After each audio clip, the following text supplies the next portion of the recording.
Reading Pioneers is proud to present When Myloh Met Sorry by Missy Richardson and ElizabethOCarroll, illustrated by Tamara Piper.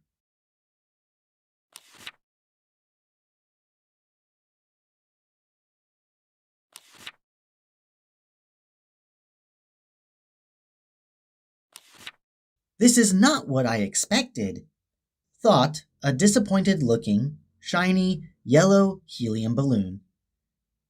This isn't the life I was promised. The balloon's name was Sorry. Earlier that day, Sorry and her two friends had been so happy, swaying in the breeze, the best part of a party bouquet. Life is good, thought Sorry, when suddenly, without warning, whoosh! A gust of wind caught them, and all three balloons came undone from the party table and were flying into the air at full speed. Up and up they flew, high over the fields below. Wham! Out of nowhere, a large white seagull had hit one of the balloons. The strings of the balloon had wrapped around the seagull's legs. Unable to fly, the seagull was hurtling downwards towards its nest in the trees below. "Help me!" shouted the seagull. "I can't fly like this!" Any moment now, she would smash into her nest and onto the fluffy white baby chick, who was sitting, waiting to be fed. The baby gull saw what was happening and squawked, "I can help! Let me help!" Furiously, the baby gull pecked and pecked. Finally, setting the seagull free, the tattered balloon was no more. Sorry drifted past and sighed, "I'm sorry." On and on. The warm current blew them further out towards the ocean. Without warning, the air around them began to swirl. Sorry looked into the distance to see a big white cloud approaching at speed. What could it be? Wondered Sorry. What was making the air scream? Sorry and the remaining balloon didn't know what was about to hit them. The big white cloud was, in fact, a flock of Canadian geese. Bang! Feathers from the geese scattered everywhere. An older goose had been tangled up by the remaining balloons' string, and now the goose was trapped, tangled, and helpless. "Help me! Hurt me! I'm falling!" shouted the goose to the flock. The flock spun into action and landed on the beach below, pecking, ripping, and tearing at the balloon until the older goose was free. "Hooray!" shouted the flock in unison. Now free, the older goose watched as the shredded balloon lay lifelessly on the beach next to a plastic bottle. The high tide washed the balloon and bottle from the golden sand into the ocean. Sorry looked on. "I'm sorry."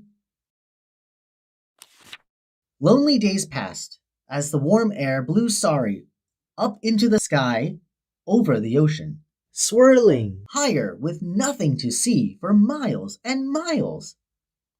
Suddenly, without warning, the wind dropped. Sorry fell headfirst into the sea below, hitting the water with a splash. "Help me!" shouted Sorry as she hit the water. But no one answered. "Help!" cried Sorry again and again, but no one answered her, no matter how loud she shouted. It was lucky that she still had a bit of air and able to float. Surely she would have drowned, right there and then. Milo was a handsome jellyfish, and he knew it. Milo's mom had told him so, lots and lots of times. Milo may be a handsome jellyfish, but Milo was lonely. No friends to play with, no one to share jellyfish jokes with. To no one, in particular, Milo asked, why did the fisherman put peanut butter on his fishing pole? To catch jellyfish, of course. That was Milo's favorite joke. Chuckling to himself as he swam along, something shiny had caught his eye. What was it? Hold on. Wait a minute.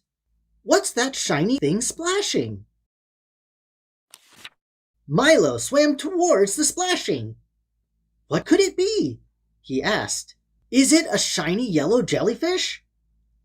Are jellyfish yellow and shiny? Milo wondered. He was not sure at all. He swam on and on towards the shape as fast as he could. Hello out there! He shouted. Sorry shouted back. Help me, please! Please help! Eventually, Milo reached the shiny balloon. What a beautiful, sparkly jellyfish she is! Right there at that moment, Milo fell, head over heels, in love with the gleaming jellyfish. Milo was smitten. Calling out excitedly, he asked, What's your name, Cherie? Sadly, Milo did not get an answer. Milo asked again, What's your name? Still, no answer. Milo looked up and read the words on Sorry's head. Oh, your name is...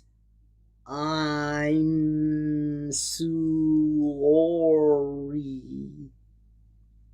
That's a beautiful name, my Cherie. A beautiful name for a beautiful jellyfish, he exclaimed. Sorry just looked past him towards the ocean ahead. This is a good day, thought Milo. Now I have a friend to tell jokes, too. And she's glittery. All the while, the ocean had changed. It was no longer calm and peaceful. It had become a darker blue and swirly. Suddenly, Sorry was caught up in the spin of the ocean's current and was being dragged away from Milo. Milo shouted out, Sorry, my love, come back! Sorry was too far away to hear him. Milo swam as fast as he could, faster and faster, passing things in the ocean he had never seen before. A cotton swab? What's more, a seahorse's tail wrapped around the cotton swab. What a sad sight to see! Sorry looked on. I'm sorry. Milo had nearly caught up. Wait, my love, called Milo. Wait for me, Cherie. Sorry looked past Milo and without really seeing him, and said under her breath, I think I see land. No sooner had Sorry spoken, the ocean grabbed her tail, and she disappeared. She had been pulled down and down, trapped by the ocean grass, wrapping its blades around her tail. Milo searched and searched. Where had she gone? Where is my sweetheart? He asked out loud. Amid all the commotion, a school of colorful fish were eating small white specks. Milo couldn't believe his eyes. That's not food. It's poison. He shouted at the fish to stop. Stop eating that rubbish. Just then, in the distance, a voice shouted, Help me, Milo! Milo spun around. There was Sorry caught up in the ocean grass. Milo and the fish leapt into action, pulling and pushing, twisting and biting. Milo and the brave fish worked tirelessly together to save Sorry. "Teamwork!" shouted Milo. He thanked the fish for all their hard work. Saved from the seagrass, Milo called out to Sorry, "See what love can do for you, darling?"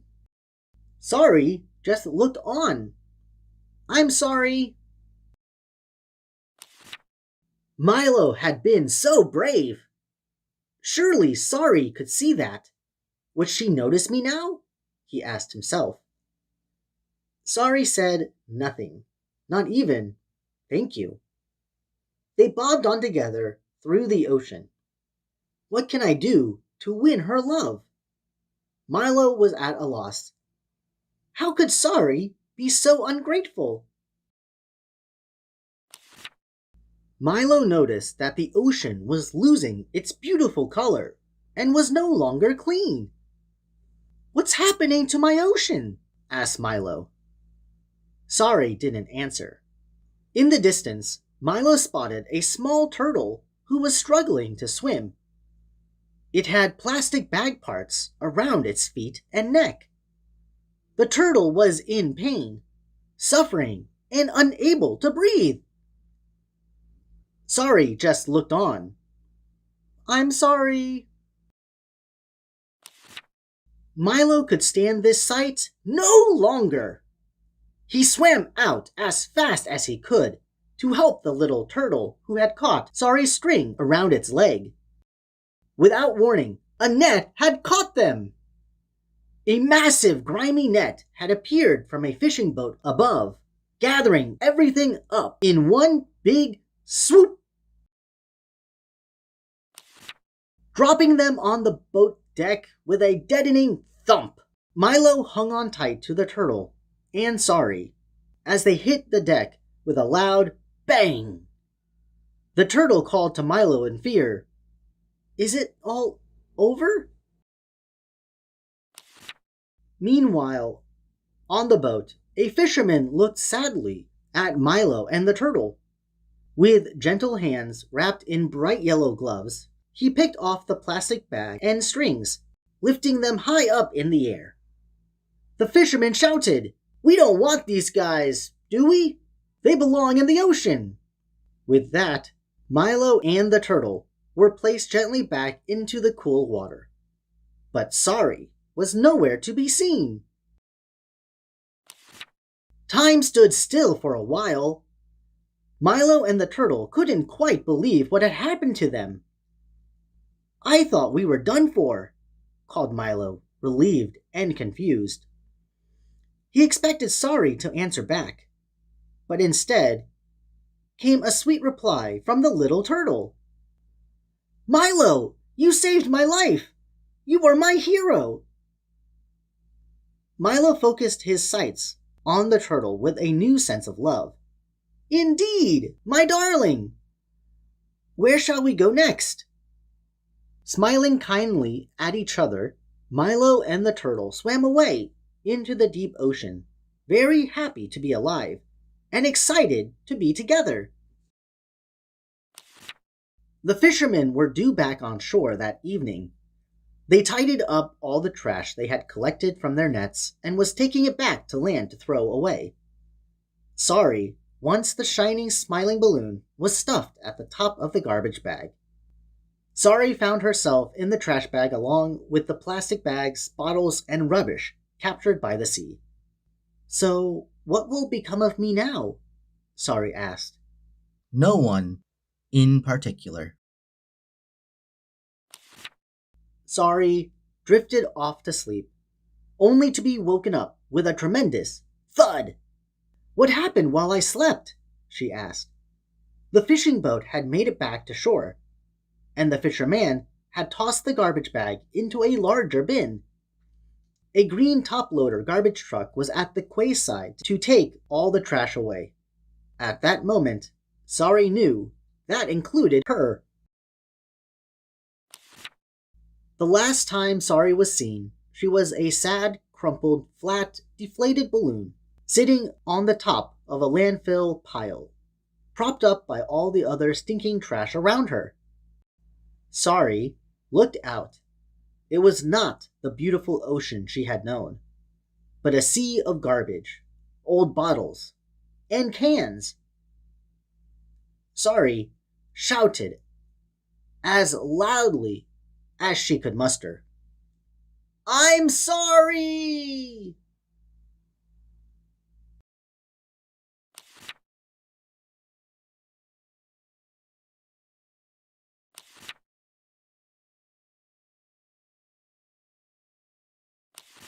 Thank you, Pioneers, for reading with us today to the book When Myloh Met Sorry by Missy Richardson and ElizabethOCarroll.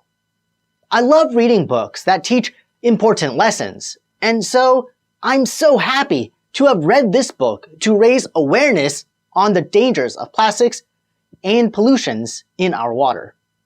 When Myloh Met Sorry also shows what it means to be a friend and the importance of helping others. If you enjoyed this book, you can follow the authors Missy and Elizabeth on their own YouTube channel, Milo's Adventures, Missy and Elizabeth. They also have a website, MylosAdventures.com, where you can purchase your copy of this book and their other exciting book called When Myloh Met Professor Seymour. Links will be available in the description box below. So I hope you can visit them and say hi for me. If you have a book you'd like to be read on this channel, please send me an email, contact@readingpioneers.com, so we can turn it into the next video.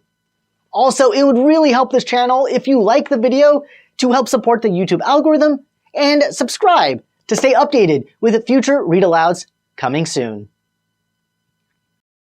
Unfortunately, this is it for today.